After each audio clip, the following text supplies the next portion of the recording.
So ito nga pala pang Mio tsaka pang click.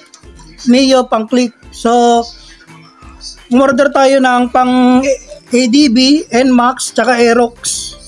So ito yung pang ADB, NMAX, Aerox.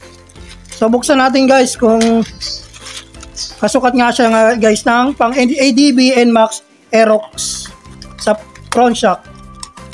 So mas maganda kasi guys kung kompleto kayo ng ng tools.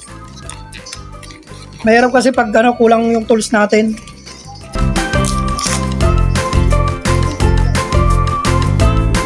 So ito guys yung pang ADB, Aerox, and Max natin guys. So pang natin ang pork oil.